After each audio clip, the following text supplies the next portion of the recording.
Break के बाद आपका स्वागत है। धीर साहब, अभी हम चर्चा कर रहे थे दिल्ली के बारे में, आप पार्टी के बारे में आपने बताया। आज की तारीख में पूरे देश में, जैसे कि झारखंड में चुनाव हो रहे हैं, जम्मू कश्मीर में चुनाव हो रहे हैं, वहाँ क्या लग रहा है आपको? वहाँ भाजपा की सरकार बनेगी या? और दूसरा सवाल ये है कि क्या आप वहाँ दोनों राज्यों में प्रचार के लिए आप जा रहे हैं? जहाँ तक मेरी समझ है, जहाँ तक मैं देख रहा हूँ कि और जहाँ तक मैं सुन रहा हूँ, इस समय भारतीय जनता पार्टी की वेव है। मोदी जी का विकास मंत्र चल रहा है। और अभी हरियाणा में चुनाव हुए, महाराष्ट्र में हुए, और आपने देखा कि मोदी जी का जो विकास मंत्र है चला है। लोग मोदी जी की विचारधारा के साथ सहमत हैं। अमित शाह जी की लीडरशिप में जो सारे चुनाव किए जा रहे हैं, आज तक कभी ऐसा नहीं हुआ कि यूपी में 73 सीट्स किसी पहली पार्टी बात है, पर, किसी पार्टी को ऐसी मिली हम। ऐतिहासिक। एक ऐतिहासिक जीत थी। तो अमित शाह जी की जो कार्यशैली है वो भी बड़ी महत्वपूर्ण है, मतलब प्रशंसा योग्य है। तो उनकी लीडरशिप में, रहनुमाई में जो भी इलेक्शन लड़े जाएंगे, तो मैं तो यही समझता हूँ कि इस समय जनता जाग चुकी है और जनता ये चाहती है हमें स्थायी सरकारें मिलें। तो उसके लिए मेरे ख्याल में तो जो भी इन स्टेटों में सरकारें आने वाली हैं वो भारतीय जनता। झारखंड जम्मू कश्मीर में भी सरकार बनाएगी? ये जम्मू कश्मीर का जो मुद्दा है ये थोड़ा सा अलग है, आपको पता ही है। लेकिन इस दफ़ा कहाँ तक कौन कामयाब होगा, इसके बारे में जल्द से कुछ नहीं कहा जा सकता। एक आर्टिकल 370 का मामला है, 370 का, जम्मू कश्मीर के परिप्रेक्ष्य में उसको लेके काफ़ी खींचातानी है। अभी कई तरह के विवाद हैं, अभी बातें आ रही हैं सामने में।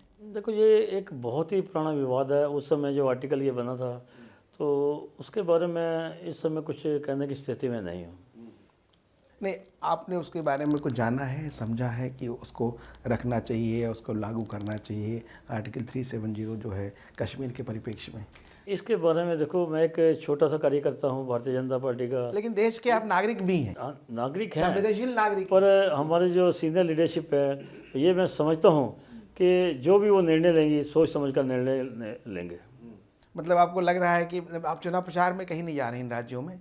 नहीं, जैसा मेरे को कोई कहा जाएगा कहीं जाना है, तो मैं पार्टी की सेवा के लिए हमेशा तैयार रहूँगा। 24 घंटे 365 दिन जैसा मेरे को पार्टी कहेगी मैं उसके लिए तैयार रहूँगा, उनका हुक्म मानूंगा। दिल्ली के परिप्रेक्ष्य में क्या लगता है आपको, मुद्दे क्या होंगे? किस मुद्दे पे भाजपा चुनाव लड़ने जा रही है? क्योंकि सबसे बड़ा मुद्दा तो है एक स्थायी सरकार देने का, और विकास, दिल्ली के विकास के लिए। विकास तो कांग्रेस ने भी किया था सर, उन्होंने कांग्रेस में किया था, कांग्रेस से बहुत और भी बहुत कुछ किया था, जो वो चीज़ें लोगों को रास नहीं आई, लोगों को पसंद नहीं आई। लेकिन एक साफ़ सुथरी सरकार भारतीय जनता पार्टी दिल्ली को देने वाली है। मतलब क्या, मतलब आपको लगता है कि जैसे कि साफ़ सुथरी में आपके जो पुराने नेता अरविंद केजरीवाल बोलते थे कि ये भ्रष्टाचार का स्लिप है, ये अरविंद शीला दीक्षित को लेकर के, उनको हम आते ही बंद कर देंगे और ये कर देंगे, आज तक उन्होंने कुछ नहीं किया। फिर ये बीजेपी की सरकार भी आई है, इन्होंने कहा था आते ही रॉबर्ट वड्रा को बंद कर देंगे, वहाँ भी कुछ नहीं कर रही है। शीला दीक्षित यूं ही शांत बैठी हुई है, उनमें कोई कार्रवाई नहीं हो रही, चाहे केंद्र से या राज्य से। ये सब क्या है? ये देखो, राजनीतिक मामले हैं। उस समय आम आदमी पार्टी ने कहा कि हम ऐसा ऐसा करेंगे, लेकिन वो कुछ नहीं कर पाए। लेकिन ऐसे निर्णय एकदम से नहीं लिए जाने चाहिए, चाहे कोई भी पार्टी हो। अगर कोई बहुत ही गंभीर मामले हैं तो उनको जल्द सुलझा लिया जाना चाहिए। मतलब इस तरह के जो मामले हैं, जो आरोपित हैं ऑलरेडी भ्रष्टाचार के मसले हैं, वो तो कानून को अपनी कार्रवाई करनी चाहिए, जो कानून करेगा। तो हमारा देश में लोकतंत्र है, जो भी काम होता है कानून के हिसाब से होता है, और कानून अपना कार्य करता रहता है। तो उसमें मैं समझता हूँ कि किसी भी लीडरशिप को या किसी भी पार्टी को दखलंदाजी नहीं करनी चाहिए। कानून अपना कार्य करे कानून के अनुसार। तो मुद्दे क्या लग रहे हैं आपको दिल्ली चुनाव के मुद्दे? अस्थायी सरकार के अलावा और क्या मुद्दे होंगे? देखो, इसमें आप देखिए कि महंगाई कितनी कम हो चुकी है। मोदी जी के राज में कितनी महंगाई कम हो चुकी है। आगे अभी तो मेरे ख्याल 6 महीने हुए हैं, आने वाले समय में देखिए कि जनता कितनी खुश होती है। सबसे ज़्यादा खुशी तो जनता की तब होगी जब एक स्थायी सरकार बनेगी।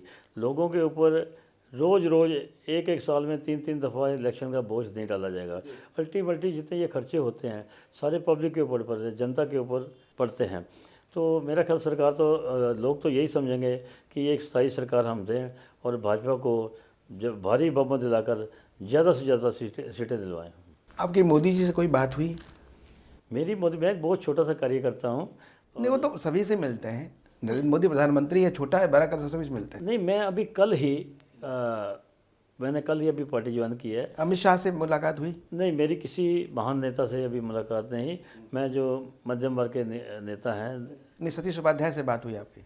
हाँ, सतीश उपाध्याय से कल मेरे साथी थे जब मैंने पार्टी ज्वाइन की थी। प्रभात झा, सतीश उपाध्याय। प्रभात झा, सतीश उपाध्याय जी। तो कोई वादा किया उन्होंने ऐसा कुछ आपसे? नहीं, मैं वादे के लिए नहीं गया था। मैं शुरू से एक सेवा की भावना रखता हूँ, जिसका प्रूफ है कि मैंने 2 राष्ट्रपति पदक लिए हैं। उस समय मैंने 1969 में निष्काम सेवा की जो बात कर रहे शाम से मैंने 1969 से शुरू की थी और 2005 में मेरा को पहला पदक मिला। तो मेरे को इमीडिएटली उस समय सेवा के लिए ये नहीं था कि मेरे को आज ही पदक मिल जाए। तो टाइम लगता है, सेवा करते हैं। बाकी जैसा पार्टी का आदेश होगा, जैसा पार्टी उचित समझेगी वो करेगी। मतलब आप पूरी तरह पार्टी के प्रति समर्पित हैं, पूरे देश के प्रति समर्पित हैं, निष्काम सेवा की भावना की तरह समर्पित हैं? बिल्कुल। नहीं, आपको सिर्फ काम करना है, समाज सेवा काम करना करना है समाज के लिए, देश के लिए। हमारा देश अगर तरक्की करेगा और आगे बढ़ेगा, पूरे वर्ल्ड में हमारा नाम होगा। और आज मैं समझता हूँ कि अगर मोदी साहब के ही लीडरशिप में, उनके प्रधानमंत्री के समय में ही हमारा देश बहुत आगे बढ़ेगा। आपका बहुत बहुत धन्यवाद धीर साहब, हमारे देश की बात कार्यक्रम में आए और अपने विचार रखे, इसके लिए आपका बहुत बहुत शुक्रिया। धन्यवाद। ये थे मनिंदर सिंह धीर, दिल्ली विधानसभा के अध्यक्ष। पहले आप पार्टी में थे, आज भाजपा के सदस्य हैं। इनका मानना है कि आप पार्टी, आपके नेता अरविंद केजरीवाल ने जनता से जो वादा किया था, उन वादों पे वो खरे नहीं उतरे, जो उन्हें करना चाहिए था वो नहीं कर पाए। अंततः धीर साहब ने अपनी पुरानी पार्टी, जैसा इनका कहना है मदर पार्टी, जिसकी सेवा के तहत ये जुड़े थे, वापस अपने घर आए हैं। भाजपा में आना इनकी घर वापसी है।